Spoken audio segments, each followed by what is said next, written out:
Welcome to Hope for Med.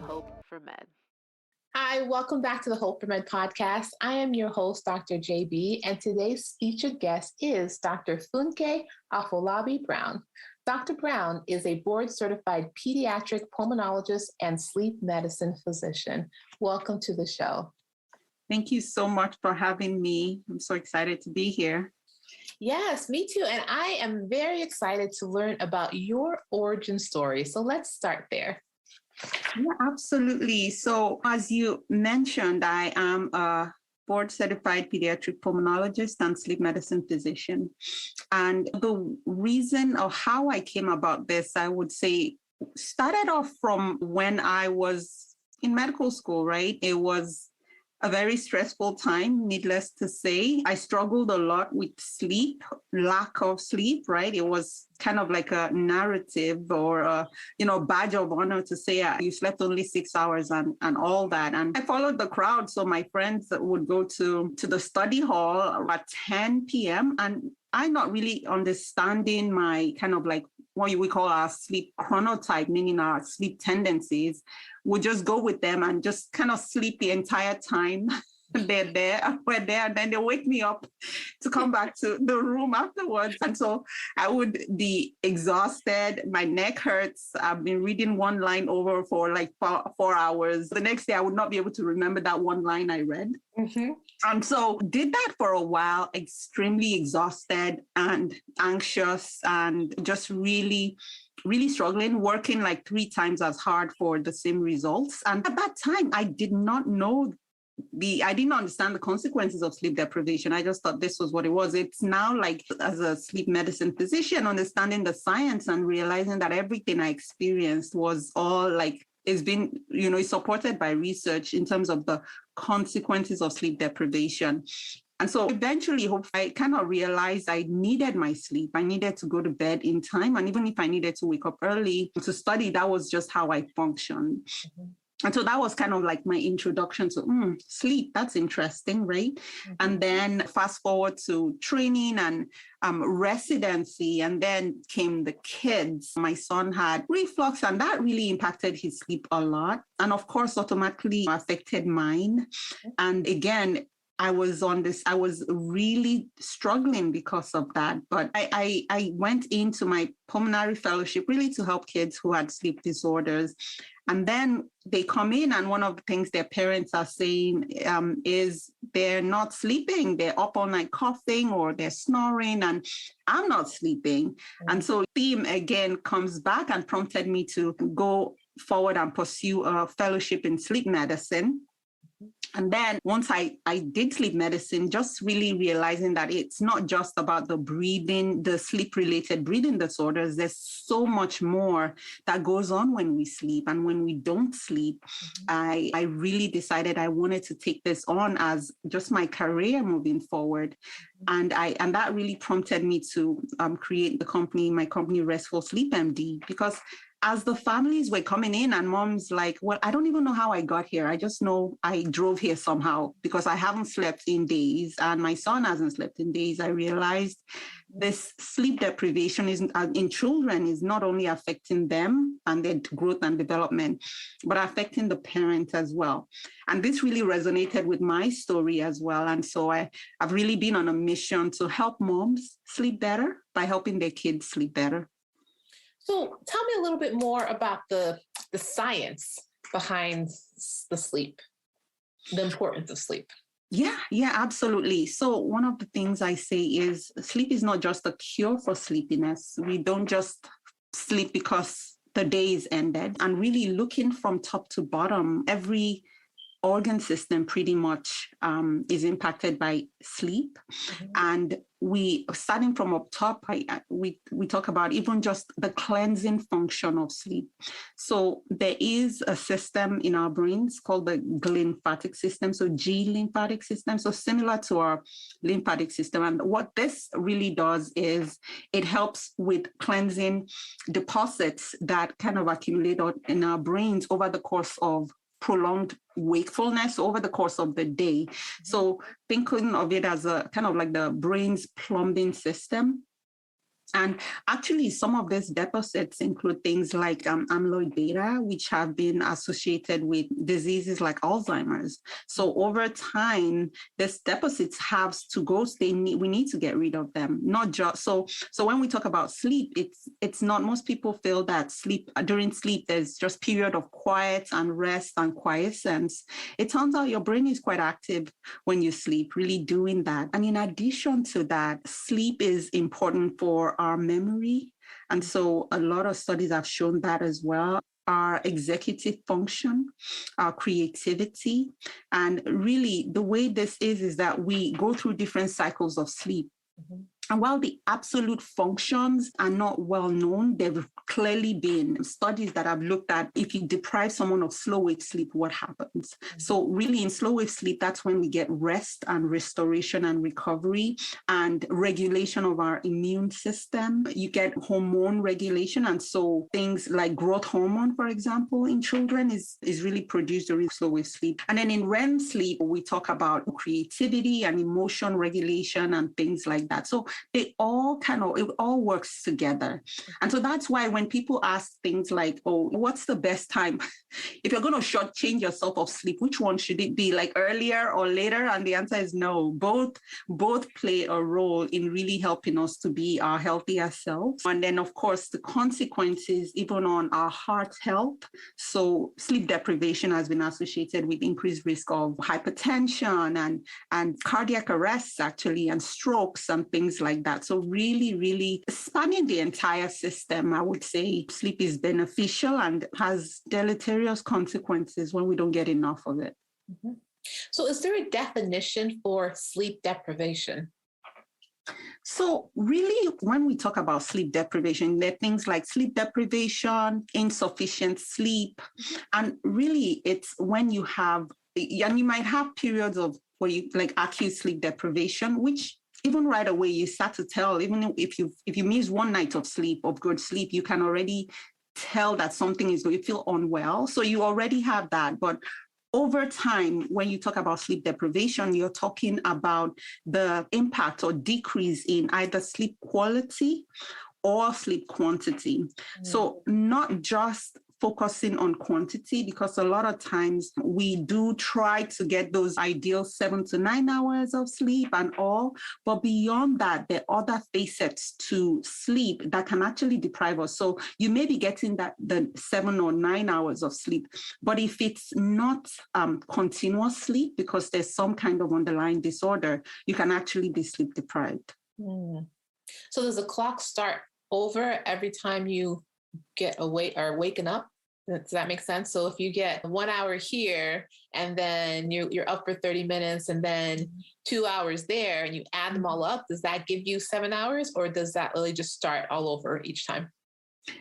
That's a really great question. The way it is we actually go through different cycles of sleep. So, and we all wake up. It turns out we all wake up at night. Everyone wakes up in the middle of the night, anywhere from 2 to 4 or 2 to 6 times, actually. We all do.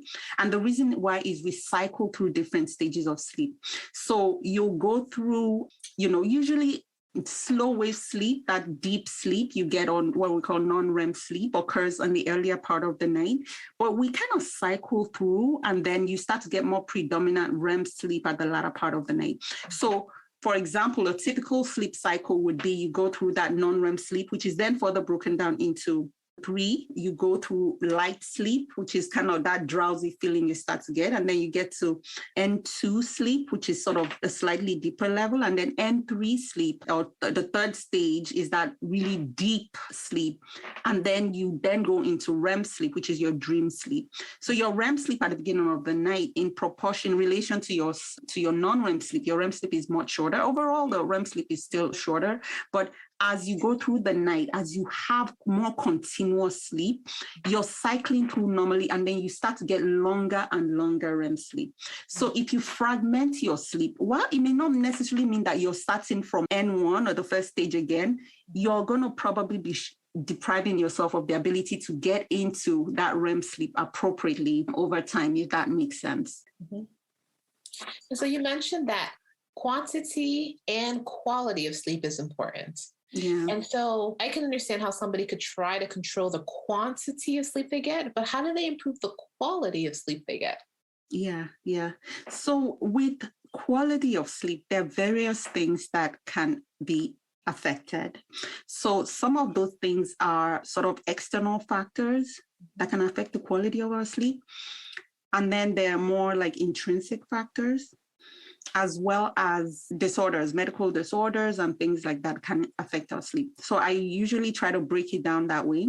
Mm-hmm. So those sort of more extrinsic factors are things like caffeine intake, things like technology use right before bed and the use of blue light, factors that can affect our sleep environment. So if you're too hot, it's hard for you to get good quality sleep, even though you're in bed. If your mattress is uncomfortable, those are things that can affect our sleep quality. The type of food we take, if you eat a really heavy meal just before bed, that's going to make you really uncomfortable because then your body's sort of focusing more on digestion. And then intrinsic factors, things that I like to talk about are things like anxiety or underlying stress, emotion dysregulation. All those things can affect our sleep quality because then your brain is really just still constantly in that fight, flight, response mode. And then thirdly would be sleep disorders. So obstructive sleep apnea, periodic limb movement, where you just have this restlessness in your sleep. And those jerking movements kind of takes you out of deep sleep to lighter stages of sleep. So really fragmenting your sleep and then you're waking up just really exhausted. Mm-hmm. And so those really are things. So there's some things that are modifiable with our sleep in terms of the quantity. And there's some that definitely will need the help of an expert to really tease those factors out. Mm-hmm. Well, could we take some time to explore the topic of stress? Our work as physicians is pretty stressful, no? Exactly, absolutely. And I think, especially during this time, who knew we would still be in a pandemic, right? So things have really escalated. Mental stress, mental health as anxiety, depression, suicidality, it's at an all-time high. And while usually the way we see this is it's a bidirectional relation. So not necessarily that sleep deprivation is what's causing stress. It does impact your ability to handle. It impacts your ability to show empathy, your ability to be resilient when you're sleep deprived. And then on the other end, if you are stressed, just the coping mechanism and the ability to separate sleep or your bed and associate your bed with sleep is harder. Mm-hmm. So one of the things that I usually would talk about is when we're sleeping, one of the framework that I share is it's really important to assign your sleep for bed and your bed for sleep. Mm-hmm. So you think you're in bed, then your brain should think sleep. But when we're extremely stressed, when we're going through a very hard time, your brain makes all kinds of random associations. So sleep and worry, sleep and overwhelm, sleep and, oh my goodness, that endless to-do list, sleep and all the obligations that I'm bringing into bed with me. So then that really makes it harder for us to fall asleep. And then it becomes this vicious cycle that you wake up because you have just kind of slept with all that worry or had a hard time with sleeping. Then your threshold to handle the stress the next day is much lower. And so then you're really in this cycle. So it definitely does impact our sleep significantly and vice versa.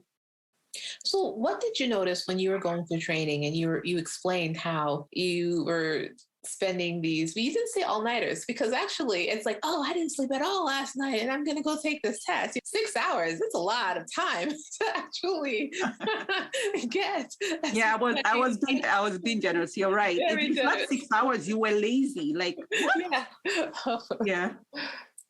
Yeah. So no, but yeah, 6 hours. What were you doing? You got 6 hours of sleep. So what did you experience if we go back through those sleep deprivation periods of your life through training and things like that made you say, I want to specialize in sleep medicine? I think it was the living in a constant fog. It was just exhausting. And just really my anxiety level, I didn't even know it was anxiety. It was just constantly feeling like your heart rate was high and your heart was in your mouth.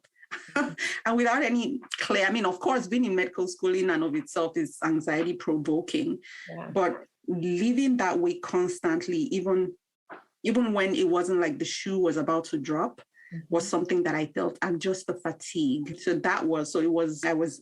I felt very anxious. I felt constantly overwhelmed, and I was just tired. Those were three main things. And I would say my decision-making skills were not necessarily the most ideal. So I think, I feel like it affected all those areas, definitely when I was in training and I wasn't getting enough sleep. And were you able to make up for it? So one night you stayed up all night and then the next day you slept. Did that cancel each other out? I know, right? That's always the conversation I have a lot with teenagers or even parents, even moms, the idea that let's just go through this period and maybe we'll try to catch up.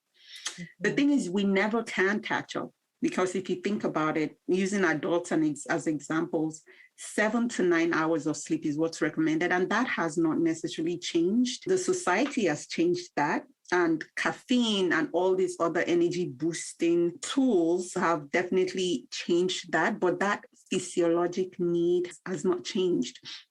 And so if you think about it, even if you didn't sleep enough all week, let's say, even if you should be able to get 7 hours and you were only sleeping 5 or 4 hours, that's a lot of debt. That's like 10 hours worth of sleep that you owe.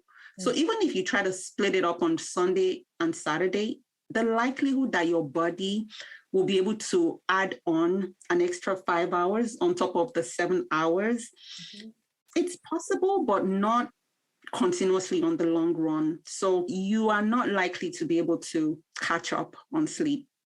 I think the idea is to try to prioritize it now and get as much of it as you can. Sometimes taking a nap sometimes will help, especially when I think more of like our teenagers who have early school start times and they have a whole change in their kind of like delayed circadian rhythm. And so their bodies are preferring a later time on things like that. Like taking a little bit of a nap can help with taking the edge off. But overall, the amount of sleep you get when you've chronically sleep deprived yourself, it's going to be really hard to make up for. So if we talk a little bit more about like healthcare workers and shift work and settings where you are expected to work different times, so it's not like a set schedule that several healthcare professionals find themselves working in, how do you incorporate that in terms of good sleep? So that's one huge, is actually the International Classification of Sleep Disorders actually classifies shift work as a significant health risk because of that, because it's really hard to make up that sleep. And actually there's an actual diagnosis of shift work sleep disorders where really seen in people who do work shifts, and such that even when they are now back to regular work time, are just unable to cope. They're unable to sleep. They're really having a hard time functioning. And so that's like a true disorder. And so, but for shift work, I make different recommendations. One of the things that I ask people to consider is just getting as much sleep as they can, because what are we going to do? We can't shut down shift work because we do need the ED, we do need the hospital, we need nocturnists and things. So the idea is getting as much sleep as we can. So there are strategies that can be put in place before you go into your shift. There's strategies you can put in place while you're on your shift. And there are things that you can do after to optimize sleep. So before your shift, the idea is to try to take a nap as much as possible. It's going to be hard because our sleep is regulated by two processes. One is our circadian rhythm, which really operates on a night and day cycle. And so you're asking someone to sleep when it's against their circadian rhythm. Their bodies are supposed to be awake. So there are ways you can do it. You can make your room as dark as possible, make it cool, avoid interruptions and all that. So trying to get as much of a nap as possible before your shift. When you're on your shift, now I'm talking about maybe people who have night shifts, you want to either take some caffeine So in this case, you can see, I mean, usually I would say avoid caffeine after 12, but if you're going into a shift, you can take caffeine at the earlier part of your shift, and you expose yourself to as much bright light as possible.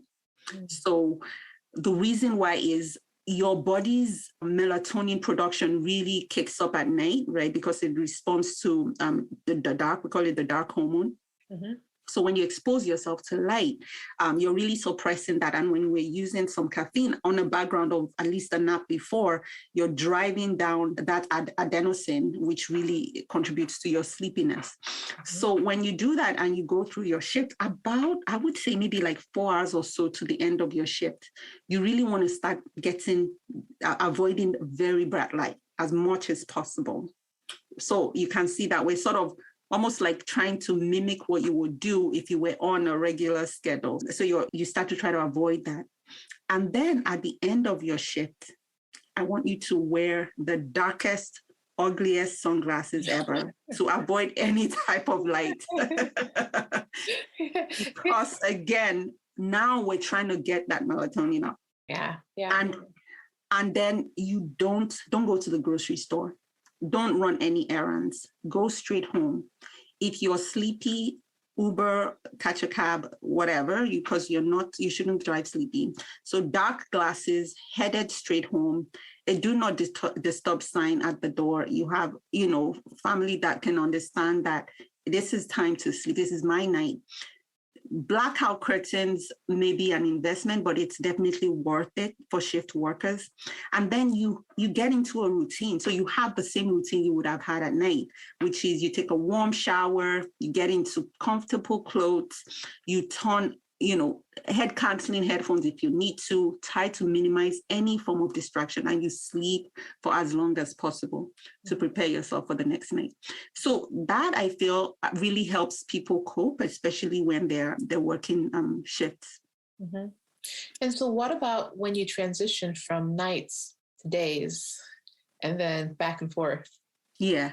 So it then starts to it gets very complicated with that too. But I think, the other piece I would say is you can also take melatonin. So exogenous melatonin, which it's marketed as a dietary supplement, that can help as well. So when you're shifting, if you have sort of more of a rotating shift, it's really, again, looking at when your shift is and kind of using that same system to prepare yourself for the shift.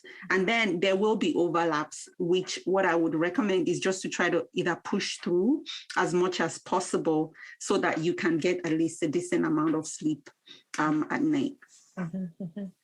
You brought up melatonin. Lately, I don't know if you've seen in the news, there's a lot of talk about melatonin and it not necessarily being healthy, that there's some discrepancies in terms of like the over-the-counter melatonin products, how much melatonin truly is in the product, and there's no standardization. Have you seen any of those things?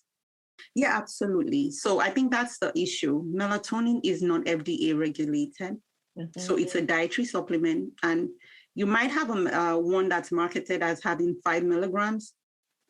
In that same bottle, you may have 0.5 milligrams and you may have 20 milligrams in there. And there are studies that have actually looked at just the content in terms of the dosage. And I think it ranged from anywhere from like minus 83% to like plus 470 something percent, just the variability in one formulation. So again, it's not FDA regulated. Some countries have it regulated. And so there's like, I think in some European countries and things like that. So you'll just have to be cautious about the use. And also, even when it says all natural and certified, you just have to be careful because some of them also have pollutants in there. So really reading the instructions as much as possible. Some may have things like additional like serotonin and things which can affect the dosing of the melatonin as well. So if you're going to then make sure you're getting it from like a brand that's well trusted, well known, as things like that, because yes, we do run into those issues. And another thing I tell people, if you use melatonin, you really want to use it with guidance of your doctor, because there's some medications that melatonin actually can interact with. And so again, if you're on like things like anticonvulsants, if you're on anticoagulants, I think some antihypertensives as well may potentially interact with melatonin. So that's definitely something I always recommend. If you're going to use it, even if it's just for a short time, definitely just check in with your physician. Mm-hmm, mm-hmm. So share with us a little bit more about your schedule and your sleep habits. Yeah. That's a great question. So it's so interesting. And that was part of why I really went into this work. And even in terms of the moms and the professional women that I really focus my energy on, a lot of them are healthcare professionals, because we are not the greatest role models. And while we tell our patients you need to sleep, we ourselves are not sleeping enough. So, and the fact that for me personally, the fact that I'm a sleep physician doesn't mean, it just came perfectly. It was work that I had to do on myself, because I know what the science shows, right? It's like you can't unsee what you have seen. And so I have to constantly be very intentional about prioritizing my sleep. So the way I go about it is I just have a set time when I have to stop work. And so I set a reminder on my phone to say it's time to wind down. So that way I can finish up whatever I'm doing, because I look at sleep as an appointment. And the same way I would not miss my physician's appointment, sleep is a healing process. I have an appointment with sleep because my brain is going to now get to work and consolidate everything I've done, everything I've learned, and things like that.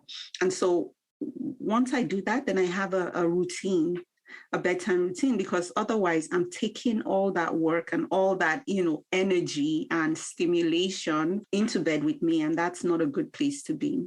So I have a routine that I practice just to kind of cue my body for sleep. And that is things like, what I would do is I always take a bath. One, it helps drop my core body temperature, which is something that happens when we sleep. Mm-hmm. And then I'll get into my PJs, and around then we would have put the kids to bed anyway. And then I either will read a book or just reflect and do some journaling. Gratitude habits is something that I try to work on. So what are things that went well today, and just write it.